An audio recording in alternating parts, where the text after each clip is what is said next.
Good morning all of you. आज हम अपने management of banking and insurance के अंदर अगर आप देखें तो हम अपने 19 लेक्चर को कंटिन्यू कर रहे हैं नेक्स्ट पार्ट के अंदर, जहाँ पे हम अपने इंश्योरेंस कॉन्ट्रैक्ट के कुछ फीचर्स बात कर रहे थे, कुछ प्रिंसिपल्स के बारे में बात कर रहे थे। तो हमने अपने जो 4 पॉइंट्स है वो हमने अपने पार्ट नंबर फर्स्ट के अंदर कंप्लीट कर लिए हैं। अब हम अपने प्रिंसिपल ऑफ सब्रोगेशन से आगे के पॉइंट्सों को कवर कर रहे हैं, जो कि हमारे इस पार्ट नंबर सेकंड के हैं। तो अगर आप देखें तो यहाँ पे हम अपने जो इंश्योरेंस कॉन्ट्रैक्ट के फीचर है उन्हीं को आगे कंटिन्यू कर रहे हैं। तो हमारा जो यहाँ पे 5th पॉइंट है, that is the principle of subrogation. According to the principle of subrogation, after the insurance company has compensated for the loss caused to the insured, the insurance company step into the shoes of the insured। अगर आप देखें तो हमारे principle of subrogation के according अगर देखें तो जब कोई इंश्योरेंस कंपनी बाद में कंपनसेट करती है जो भी लॉस उसने अपने इंश्योर्ड के लिए खाया है, तो जो इंश्योरेंस कंपनी है वो हमेशा स्टेप लेती है और वो अपने इंश्योर्ड के शूज़ के अंदर एंटर करती है। तो the insurance company acquire all the rights of the insured. तो जो इंश्योरेंस कंपनी है वो जितने भी इंश्योर्ड के राइट हैं उनको एक्वायर कर लेती है in respect of the damage property, कि जो भी उसकी डैमेज प्रॉपर्टी है उसके बेसिस पे जो भी एक इंश्योर्ड के राइट होंगे वो एक इंश्योरेंस कंपनी एक्वायर कर लेगी on the basis of principle of the subrogation. तो suppose a insure his house for ₹2 lakh against the fire, कि अगर मान के चलें कि जो ए इंश्योरेंस है वो अपने हाउस के लिए 2 लाख रुपए किसी फायर के अगेंस्ट अपने लॉस को कंपनसेट कर रहा है, तो the house is fully damage by the fire and the insurance company pays 2 lakh to A.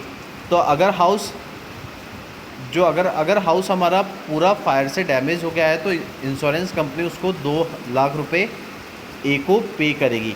तो later on the damage house is sold for ₹25,000। तो उसके बाद जो हमारा फायर से जो हाउस डैमेज हो गया था, तो जो इंश्योरेंस कंपनी ने क्या किया, उस डैमेज्ड हाउस को 25,000 में सोल्ड कर दिया। तो the insurance company is entitled to receive the sum of ₹25,000। तो जो इंश्योरेंस कंपनी है वो हमेशा इंटाइटल करेगी और उस 25,000 रुपये के सम को रिसीव करेगी। Suppose further it is found that someone try to put the house on fire, कि सपोज़ करें कि अगर किसी इंसान ने उस घर के अंदर आग लगाई थी और ट्राई की थी कि मैं इस घर में आग लगा दूं, तो the insurance company can take action against that person also because the insurance company acquire all the right and remedies available to the insured. तो जो इंश्योरेंस कंपनी है वो सारे एक्शन लेगी उस पर्सन के अगेंस्ट, क्योंकि जो इंश्योरेंस कंपनी है उसने उस इंश्योर्ड के जितने भी राइट्स हैं उनको एक्वायर कर लिया है, जितने भी रेमेडीज़ हैं उनको एक्वायर कर लिया है जो कि एक इंश्योर्ड के लिए अवेलेबल थी। अगर आप देखें तो यहाँ पे प्रिंसिपल ऑफ सब्रोगेशन के यहाँ पे हमें कुछ एग्जांपल्स इम्प्लीकेशंस बताए हुए हैं। अगर हम इम्प्लीकेशंस की बात करें तो the insurance company get the right of the insured only after the compensating the for the loss cause to the insured. अगर आप देखें तो इम्प्लीकेशन के अंदर हम कह रहे हैं कि जो इंश्योरेंस कंपनी है वो इंश्योर्ड के सारे राइट्सों को ले लेती है जब वो उस लॉस के रिगार्डिंग कंपनसेट कर रही हो उसके बाद, जो कि एक इंश्योर्ड को कॉज हुए हैं। The principle does not apply to the life insurance. अगर आप देखें तो जो प्रिंसिपल ऑफ सब्रोगेशन है ये कभी भी लाइफ इंश्योरेंस के अंदर अप्लाई नहीं करता है। इसके बाद हम बात करें हमारे 6th पॉइंट की, that is the principle of cause proxima, जिसको हम प्रॉक्सिमेट कॉज भी कहते हैं। According to the principle we found that which is the proximate cause और the nearest cause of the loss to the insured property. अगर आप देखें तो इस प्रिंसिपल के अकॉर्डिंग हम ये कह रहे हैं कि अगर हम किसी भी प्रॉक्सिमेट कॉज या कोई भी नियरेस्ट कॉज को देख रहे हैं जो कि एक इंश्योर्ड प्रॉपर्टी के लॉसेस के हैं, तो इधर nearest cause of the loss is a factor which is insured against. अगर कोई ऐसा नियरेस्ट कॉज है उस लॉस का जो कि उस फैक्टर के लिए एक इंश्योर्ड के लिए अगेंस्ट है, तो then only the insurance company is liable to compensate for the loss. तो जो इंश्योरेंस कंपनी है वही सिर्फ लाइबल होगी उस लॉस के रिगार्डिंग कंपनसेट करने के लिए, बाकी और कोई भी नहीं। तो this principle is significant in cases when the loss is caused by a series of event. तो ये जो प्रिंसिपल है दैट इज़ प्रॉक्सिमेट कॉज, ये हमेशा उस केस के अंदर सिग्निफिकेंट होता है जहाँ पे हमें कोई भी लॉस के रिगार्डिंग जो भी कॉज है वो एक सीरीज ऑफ इवेंट्स में के थ्रू हो रहा है। सपोज़ करें, एक एग्जांपल मैं आपको बता रहा हूँ यहाँ पर कि सपोज़ करें कि जो एक्स है उसने एक मैरिन इंश्योरेंस पॉलिसी ली हुई है और उसके अगेंस्ट उसने देखा कि उसके जो गुड्स हैं वो सी वाटर के थ्रू डैमेज हो गए हैं। तो during the voyage rats made a hole in the bottom of the ship. तो जब हम अपनी शिप को वॉयज कर रहे थे तो हमने क्या देखा कि किसी एक चूहे ने शिप के बॉटम के अंदर कोई होल कर दिया, कोई छेद कर दिया, तो through which sea water speed into the ship and cause damage to the goods. तो जो सी वाटर है वो उस होल में से एंटर कर गया शिप के अंदर और उसने उस गुड्स को पूरा तरीके से डैमेज कर दिया। तो here the insurance company is liable to compensate for loss cause to the goods. तो जो इंश्योरेंस कंपनी है वो हमेशा लाइबल होगी, वो कंपनसेट करेगी जो भी गुड्स के रिगार्डिंग उसको लॉस हुआ है। तो because the proximate cause of loss is the sea water, कि अगर आप देखें तो यहाँ पे जो प्रॉक्सिमेट कॉज है हमारा वो किसकी वजह से है, सी वाटर के वजह से, जिससे कि हमें लॉस हुआ है। तो उसके अगेंस्ट इंश्योरेंस जो है वो अफेक्टेड होगा।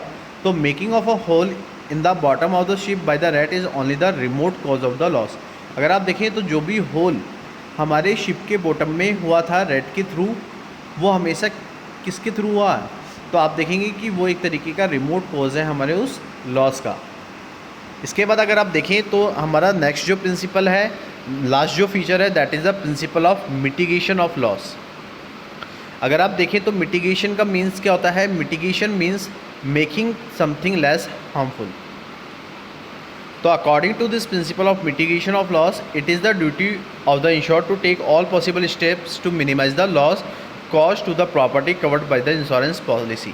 अगर आप इस प्रिंसिपल के अकॉर्डिंग देखें तो मिटिगेशन ऑफ लॉस क्या है कि एक इंश्योर्ड की ड्यूटी होती है कि वो सारे पॉसिबल स्टेप्स को ले जिससे कि वो अपने लॉस को कम से कम मिनिमाइज़ कर सके जो कि उसके प्रॉपर्टी को हो रहे हैं।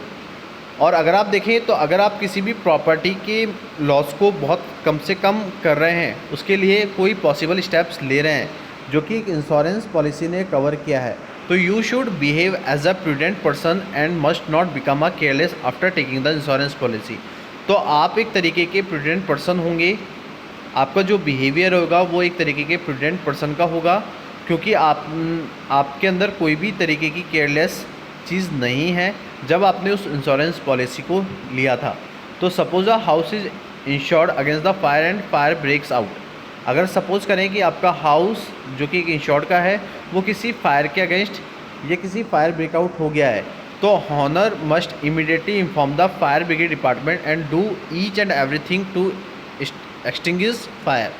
तो जो ऑनर है वो इमीडिएटली क्या करेगा, फायर ब्रिगेड डिपार्टमेंट को इन्फॉर्म करेगा कि मेरे घर में आग लग गई है, और जब तक फायर ब्रिगेड नहीं आ जाती है तब तक वो सारे स्टेप्स लेगा उस फायर को कम करने के। तो as if the house were not insured, अगर वो हाउस उस इंश्योर्ड का ना हुआ तो that is he must make all the efforts to minimise the loss caused by the fire. तो अगर इंश्योर्ड ने कोई भी एफर्ट नहीं किए उस लॉस को मिनिमाइज़ करने के लिए, तो आप क्या कर सकते हैं, अपने लॉस को ईजिली कंपनसेट कर सकते हैं अपनी इंश्योरेंस पॉलिसी के थ्रू, क्योंकि आपने उस फायर को कम करने के लिए, उसको मिनिमाइज़ करने के लिए जितने भी पॉसिबल स्टेप्स थे आपने उनको फॉलो किया। और फिर भी अगर कोई लॉसेस आपको होते हैं तो इंश्योरेंस कंपनी जो है वो आपके उन सारे लॉसेस को कवर करेगी अपनी पॉलिसी के अकॉर्डिंग, जो कि उस पॉलिसी के अंदर आपने at the time of contract किए थे। तो हमने इस टॉपिक के अंदर कुछ प्रिंसिपल्स पढ़े हैं, कुछ फीचर्स पढ़े हैं हमारे इंश्योरेंस कॉन्ट्रैक्ट के। तो हमने ये जो टॉपिक था ये स्टार्टिंग किया था हमारे सबसे पहले प्रिंसिपल से, जो कि था हमारा principal of utmost good faith, जो कि हमने अपने फर्स्ट पॉइंट में देखा। तो जब हम फीचर्स की बात कर रहे थे हमारे इंश्योरेंस कॉन्ट्रैक्ट की, तो हमने बताया था कि जर्नल ऑफ फंडामेंटल प्रिंसिपल्स अगर हम देखें इंश्योरेंस के, तो अगर हम फर्स्ट प्रिंसिपल को देखें तो वो हमारा है principle of utmost good faith. Second अगर हम प्रिंसिपल की बात करें तो वो था हमारा प्रिंसिपल ऑफ एडेमिनिटी। उसके बाद अगर आप देखें तो थर्ड जो प्रिंसिपल था वो था हमारा principle of insurable interest. Fourth जो प्रिंसिपल था वो था हमारा प्रिंसिपल ऑफ कॉन्ट्रीब्यूशन। इसके बाद अगर आप देखें तो नेक्स्ट जो प्रिंसिपल था वो था हमारा प्रिंसिपल ऑफ सब्रोगेशन। तो हमने ये जो टॉपिक था वो यहाँ से चालू किया था। और इसके बाद आप देखें तो 6 जो पॉइंट था हमारा, that is the principle of cause Proxima. और इसके बाद अगर आप देखें तो लास्ट जो हमारा पॉइंट था, लास्ट जो प्रिंसिपल था हमारा fundamental principle, that is the principle of mitigation of loss. तो हमारा ये जो टॉपिक है यहाँ पे कंप्लीट होता है। आज के लिए इतना ही। Thank you so much and have a nice day.